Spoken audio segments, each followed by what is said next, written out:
अभय सूत्र ये परे जाने का सूत्र है। तो ये निर्भय या निर्भयता की स्थिति की ओर भी ले जाता है। अगर आप भौतिक आयाम से ज्यादा जुड़े न हों तो आप में बहुत अधिक भय नहीं होगा, लेकिन देवी सूत्र एक सुरक्षा की तरह ज्यादा है।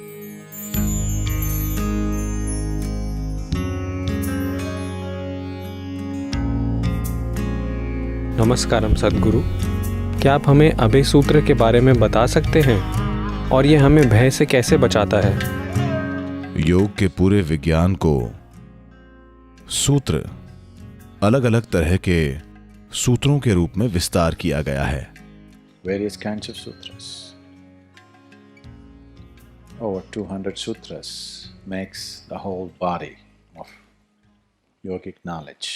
200 से ज्यादा सूत्रों से यौगिक ज्ञान का पूरा संग्रह बनता है। इसलिए जब हम सूत्र कहते हैं उस संदर्भ में वे सिर्फ मूलभूत के बारे में बात कर रहे हैं। जब हम योग सूत्र कहते हैं, जब पतंजलि ने योग सूत्र को आत्मसात किया, सूत्र का अर्थ है एक धागा। उन्होंने सिर्फ धागा दिया। उन्होंने हर गुरु को माला बनाने की जिम्मेदारी, महारत और कला सौंप दी। सूत्र वही है, सूत्र वही है, धागा वही है, लेकिन आप उससे किस तरह की माला बनाते हैं वो अलग है। बिना धागे के कभी माला नहीं हो सकती, लेकिन धागे के लिए कभी कोई माला नहीं पहनता।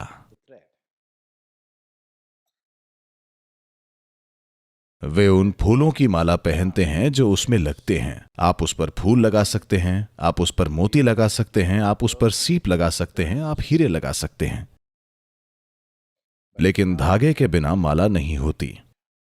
पर आप कभी भी धागा पहनने के लिए माला नहीं पहनते हैं। धागा जरूरी है, लेकिन ऐसा नहीं है। यह अपने आप में कोई उद्देश्य नहीं है, यह अपने आप में कोई लक्ष्य नहीं है। इसलिए हमने धागे का उपयोग करने के कई और तरीके ढूंढे। आपने मंगलसूत्र के बारे में सुना है? आपने बांधा है? अच्छा,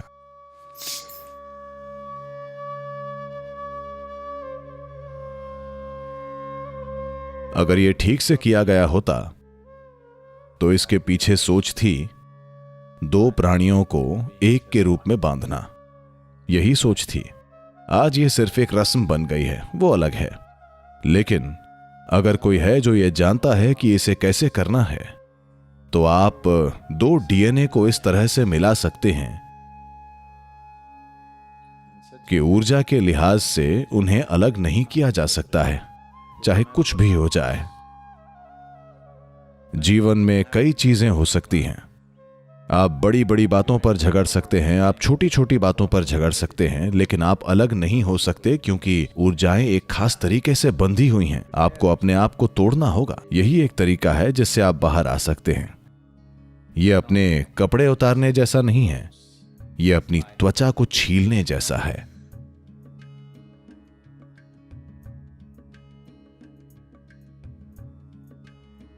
अब अभय सूत्र आपको बांधने के लिए नहीं बना है।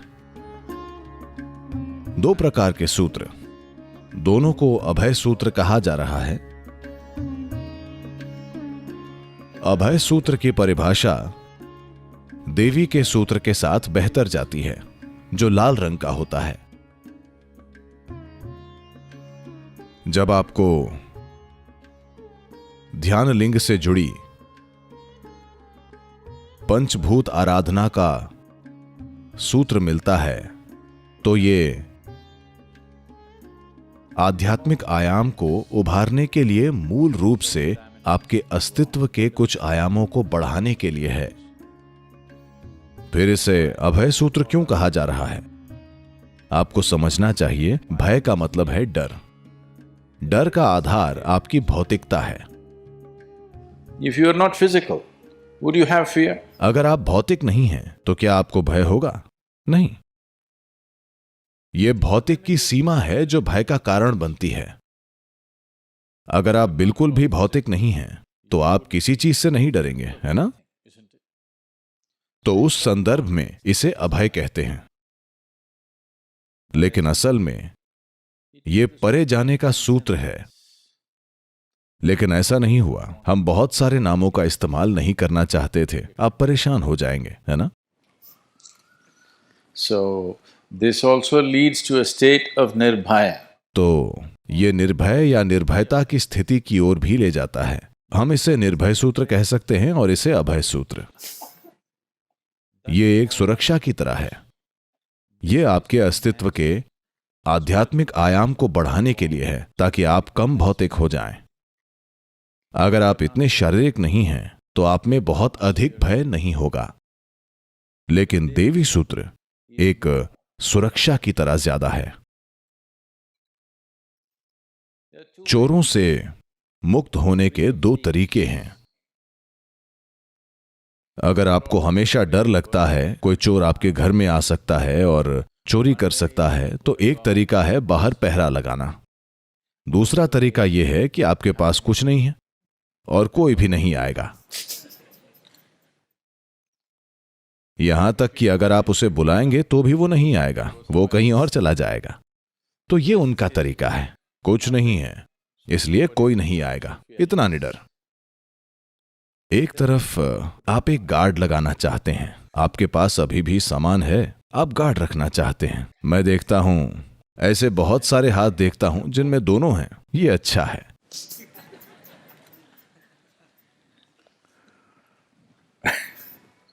तो इसे कैसे उतारें? आप इसे कम से कम 40 दिनों तक रख सकते हैं। अगर आप साबुन इस्तेमाल नहीं कर रहे हैं, बहुत ज्यादा साबुन, तो यह ज्यादा समय तक चलेगा। अगर आप बहुत अधिक साबुन इस्तेमाल कर रहे हैं तो यह कम से कम 40 दिनों तक जीवंत बना रहेगा। अगर आप सिर्फ ठंडा पानी इस्तेमाल कर रहे हैं तो यह ज्यादा समय तक चलेगा। अगर आप गर्म पानी से नहा रहे हैं तो यह कम से कम 40 दिनों तक चलेगा। यह है, अगर धागा अपनी दृढ़ता बनाए रखता है तो वो ऊर्जा बनाए रखेगा। तो कहीं 40 से 60 दिनों के बीच अगर यह सिर्फ एक धागा बन गया है तो धागा पहनकर घूमने का कोई मतलब नहीं है। तो आप इसे उतार सकते हैं और इसे ऐसी जगह रख सकते हैं जहां यह आसानी से गल जाए। आमतौर पर परंपरा यह है कि किसी पौधे के पास एक छोटा सा गड्ढा खोदा जाता है और उसमें डाल दिया जाता है, क्योंकि उसमें पानी दिया जाता है और 3 दिनों के अंदर वो खत्म हो जाएगा। ये किसी और के हाथ में नहीं आना चाहिए, ये जरूरी है। जो आपके शरीर के इतने करीब रहा है, आपके और देवी के बीच एक तरह का विवाह हुआ है और आपके और ध्यान लिंग के बीच एक छोटे पैमाने का विवाह। जब ऐसा हो तो यह सबसे अच्छा है कि यह किसी और के हाथों में न पड़े। अगर वो जानते हैं कि इसका इस्तेमाल कैसे करना है तो वे आपको नुकसान पहुंचा सकते हैं, इसलिए आपको इसे हमेशा गाड़ देना चाहिए। अगर आपके पास इसे गाड़ने की जगह नहीं है तो आपको इसे जला देना चाहिए। आप इसे जला सकते हैं और राख लेकर इसे अपनी विशुद्धि से नीचे अपने शरीर पर लगा सकते हैं। यह एक सरल तरीका है, नहीं तो आप इसे गाड़ दें।